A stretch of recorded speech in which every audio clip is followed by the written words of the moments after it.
Hey guys, welcome. This is Dr. Ram Kiran, and today we're going to be looking at the Hanau's Quint. Now, this is of course a very confusing topic for many of you. If you might be giving your exams or your final year exams are coming up, this might be expected, to be in the Viva, or you might be expected to write it as a short note or even part of an essay if they're going to be asking you about occlusion. Now, it is very confusing for you guys to know which factor goes up and which factor goes down. Trust me, I am going to give you the best way to remember this and you're never going to forget it again. Now, I have a picture of the Quint from Hanau's original paper. Now, please remember that many textbooks and articles have gotten the picture of the Quint wrong. So if you look at my video and then go back and check another book, it might be different in the book. But this particular picture is from Hanau's paper itself. So this is the original Quint. Right, now let's take a closer look at the Quint. So if you break down the factors, you have 5 factors. Hanau originally gave a series of 44 statements and 9 factors, which he then condensed down into 5. The 5 being incisal guidance, condylar guidance, cuspal inclination, prominence of the compensating curves, and occlusal plane. Now this might seem very abstract, but then it makes sense if you are going to pictorially represent it like so. So remember that your patient and your articulator are basically trying to simulate each other, or rather the articulator is going to try and simulate your patient.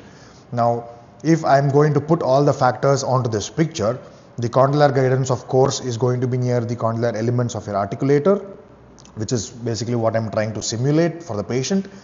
The incisal guidance is basically seen between the incisal edges of your denture, and you notice this at the incisal table. So whatever movements you're making in your denture also translates at the incisal table. Now if you notice, the condylar element and the incisal guide table are at the opposite extreme ends. So these are going to be now called as end controlling factors. That is why I marked them in yellow, and they are going to be a team for us now. Now the next set of factors, the occlusal plane, the compensating curve, and the cuspal incline, are all factors that are going to be in the posteriors of your complete denture. Now, your occlusal plane is of course how high or how low you set the occlusal plane between the maxilla and the mandible, how steep you want your anteroposterior and your lateral compensating curves to be, and how steep the cusps of the teeth are going to use. Whether it is going to be a fully anatomic tooth, whether it is going to be a semi-anatomic tooth, or whether you're going to be using monoplane teeth. So that is basically what these factors in purple are going to represent. Now, to remember it very easily, there is a way, which is basically I just group the end controlling factors together and the other 3 factors together. And that is going to look something like so. Now, if you notice, there is something called the Thielman's formula in your book, which does the same.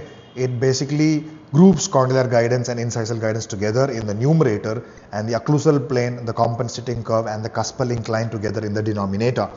Now, how is this going to help us remember the Quint? Well, I have a dictum for you. It is that the one with you pulls you down. Right? I repeat again, the one with you pulls you down. Now, this sounds very morose, but then just hang on with me.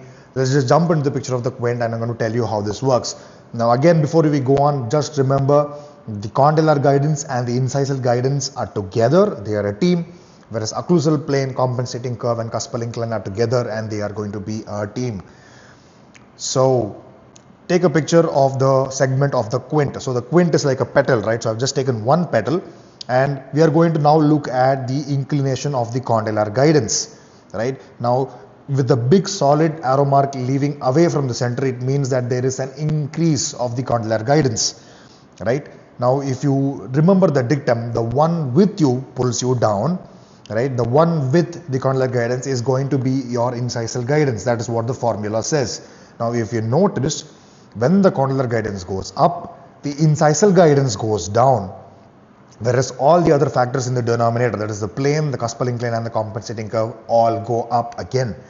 Now, if we were to look at another scenario, basically looking at the incisal guidance, you will notice that it's, the one with it, the condylar guidance now goes down, whereas again all the factors in the denominator are going up along with the incisal guidance. So always the team member or the one with whichever factor you are looking at is the one that is going to drop, whereas the opposing factor is going to go up.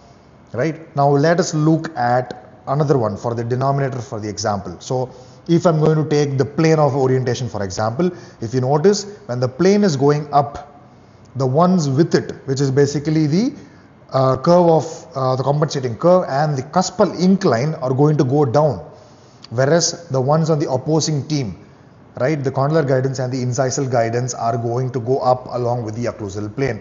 And you can keep repeating this over and over, and this particular rule always holds good.